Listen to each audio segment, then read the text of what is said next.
What's up, y'all? It's Whitney, and I'm so excited to finally announce that the Hartford event is now live on Make48's YouTube channel. That's right, you can watch the full episode of the Hartford event on Make48's YouTube channel. That means you can see how these teams went from one idea to actually creating a final prototype and pitching it to judges for the chance to have their product manufactured and sold to the masses. So let's get into it. But first and foremost, I do want to say thank you to Joanne Fabrics and Crafts for sponsoring me as the textile expert, as the tool tech on deck for all of your sewing needs. Thank you so much, Joanne, for helping me get to Hartford and be a part of the event. And also thank you for allowing our teams to come shop your store, get the things that they need to create their prototype. So now let's talk about what the competition is like, right? So Make48, 48 is in the name. That means they got 48 hours to come up with an idea within the theme, create it, go through prototypes, sample,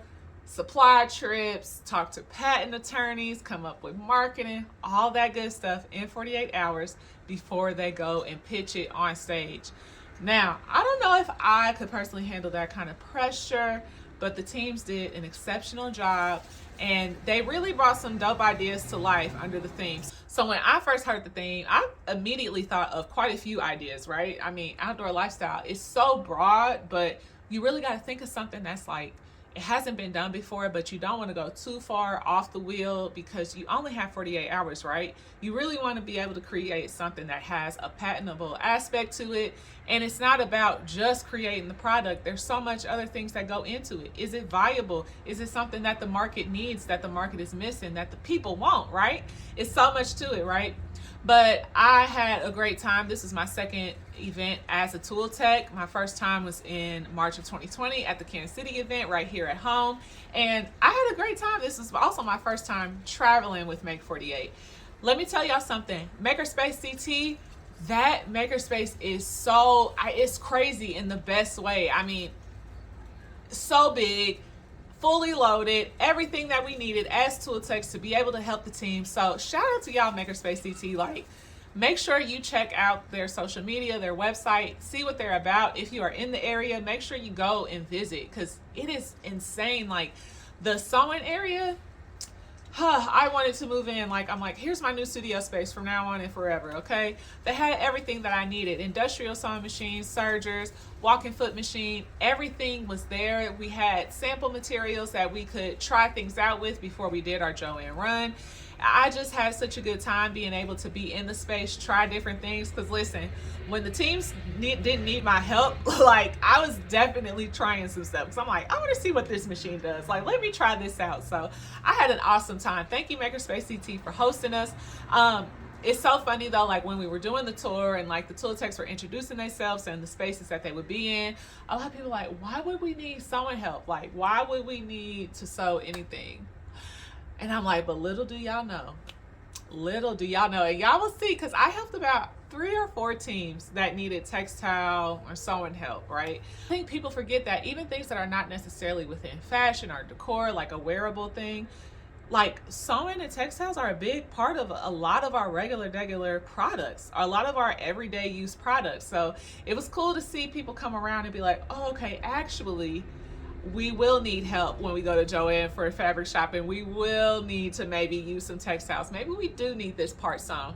And it's interesting to think about too, because when you think about designing a product and the manufacturing aspect of it, a lot of times like fabric and textiles makes just a good sense, right? It just makes sense as far as time, financially, all that good stuff. So it was great to be able to help the teams. I did a lot of sewing. I helped make supply lists. I did a lot of pattern drafting. So I had a good time. I was so glad to be able to be used and also just be a part of a really flexed out tool tech team, okay? The tool techs, we did not come to play in Hartford, all right? Like, it was so many people from so many different industries who just really had a love for what they do. And it was great to be able to chit chat with everybody, like when we had the chance to, and just learn more about what they do, about their studio practice, what their workshops look like, different things that they do on the everyday. Because it was almost like being able to just be in demos and classes all day, because you just get to see what people are doing within the different stations. And it was just like a great time. 48 hours is so hectic. So I'm glad to be able to view this as like a calm, chill audience viewer from my home. Because when you're in it, it just feels like everything is happening at once, which it really is. I mean, tool techs and teams were there at a lot of points till 2 in the morning. You're up, you're trying to get everything done because you want to create the best presentation that you possibly can. So I'm not going to tell y'all who won. I'm not going to give y'all too many spoilers. Make sure you check it out on Make48's YouTube channel. I will link it in the description and also in the bio of all of my social media platforms. So be sure to check it out. Tell me what you think. What would you come up with in 48 hours? What you think you would invent and create? Tell me what you think. What do you think about who won? What do you think about other teams? Like, let me know. Let's talk about it, y'all. Like, people, they came up with some really fly stuff. So I'm excited and I cannot wait. And thank you again to Joanne Fabrics and Crafts for being a source of getting the supplies that we need to make these ideas come to life. Thank you so much, Makerspace CT, for hosting us. And Make48, it is all love. Thank you for having me as a tool tech again. I cannot wait, and I'll see y'all at Nationals.